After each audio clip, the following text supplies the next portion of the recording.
kosovare kanë qasje shumë të limituar në financa. Edhe një biznes i mirëfillt nuk mund zhvillohet pa financa, nuk mund zhvillohet pa kredi me kushte të mira. Ne sot po jetojmë në periudhën e crowdfunding, për shembull, fondeve në cilat njerëz nga gjithë bota përfshihen në projekte të caktuara, ndoshta edhe pa kur projektin me sy. Edhe janë të gatshëm me investu në projekte të cilat ju duken transishme. Na kemi në diasporë të jashtëzakonshme, kemi rreth 500.000 shqiptarë të Kosovës në rajonin Zermanafos. Imagjinoni nëse krijohet një fond i mirë i financimit të projekteve të tilla, po një shumë njerëz në diasporë që janë të gatshëm me njëherë me investu në projekte të tilla. Banka TEP zhvillimin e ndërmarrjeve të voglave të mesme e ka në kuadër të strategjisë së saj. Në këtë strategji pjesë të rëndësishme apo pjesë shumë të madhe merr edhe zhvillimi i ndërmarrësisë. Para 2 vjetëve ne kemi lansuar programin e grave ndërmarrëse. Ky program synon që të promovojë ndërmarrësinë tek gratë si mundësi për zhvillimin e karrierës. Është një program unik i cili kombinon shërbimet financiare me shërbimet jo financiare dhe mundëson qasje në kapital për biznese start-up. Banka nëpërmjet shoqatave konsulente ka ofruar trajnime të natyrave të ndryshme, ku mbulohen fusha si menaxhmenti strategjik apo menaxhimi i rritjes. Pa qasin kapital, në ide fillestare nuk i shansa me vazhdu me testu, se natyra e punës tonë është zhvillimi hardverit, do të thotë investim direkt në sene të prekshme. Që nëse dështon, duhesh me i blej prapë, duhesh me i zhvillu prapë, duhesh me i ndru gjatë kohës. Shumë ka rëndësi edhe krijimi një ekosistemi përkras për bizneset që janë start-up apo biznese fillestare.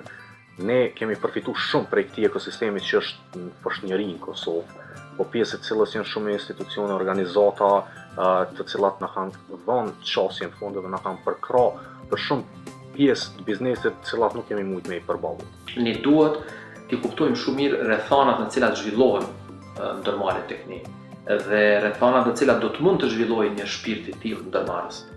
Unë mendoj që në këto rrethana është pothuajse e pashmangshme ideja dhe qëndrimi i jon në këtë rast për mua është i palëkundshëm që ne t'i përkrahim sa më shumë ata nëpërmjet mekanizmave të ndryshëm financiare.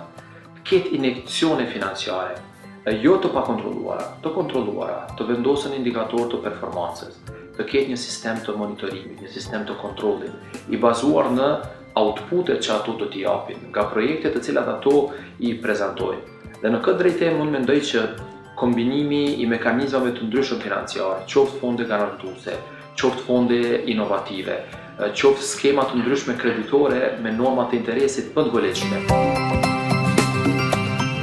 Banka këtu është për mjë ndihmu ndërmarrjeve, qofshin ato mikro, të vogla, të mëdha, dhe këto bën përmes instrumenteve të kombinume, këshilla dhe financim. Kemi ndihmu dikon 670 ndërmarrje të ndryshme, jo vetëm ekzistuese, po edhe ato në startup.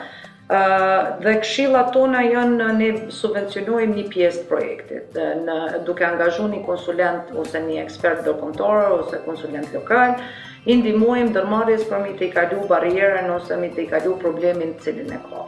Qofshin ato tregu, qofshin ato organizimi brendshëm, zhvillimi i produkteve të reja, qoftë edhe eksporti në pjesën me ekspertizë në pjesën e standardizimit edhe certifikimit, po dhe gjetjes partnerëve dhe gjetjes tregjeve të huaja.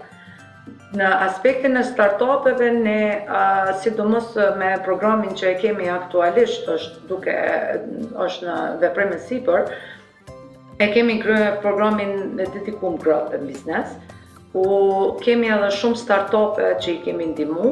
Në rrugtimin tonë për me mbrit deri këtu ku jemi sot, i gjithë kapitali investiv ka qenë joni individual, do me thënë i bazum qoftë në të ardhunat tona edhe në kapitalin ton, apo në atë që e kemi sjell prej shokëve, prej familjes, prej investitorëve të jashtë rrethit të partnerëve.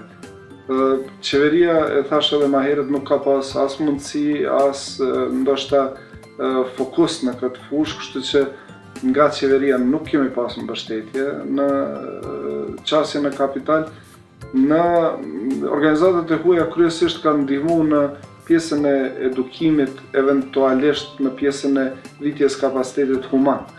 Do me thonë me ofrimin edhe qasjen në trajnime dhe në format të ndryshme të financimit të mini projekteve.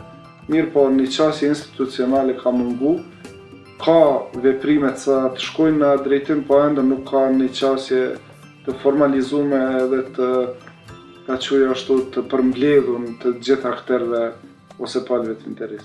Për neve ka qenë qasja e financa ka qenë kogja e limitume, për disa arsye, dhe një prej tyre është për shkak se unë kam qenë themeluesi vetëm i kompanisë, dhe unë kam rri atëherë me marrë me shumë thënë një herësh.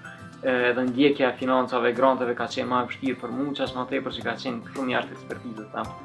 Kështu që kam provu të kohën në mjetet vetanake. Kemi me provu edhe me marrë kredi bankare tani më vonë për zhvillim pak më të madh, po na duhet një bazë fillesare. E di që ka qenë relativisht vështirë me ju qas financave bankare për startupa deri tash.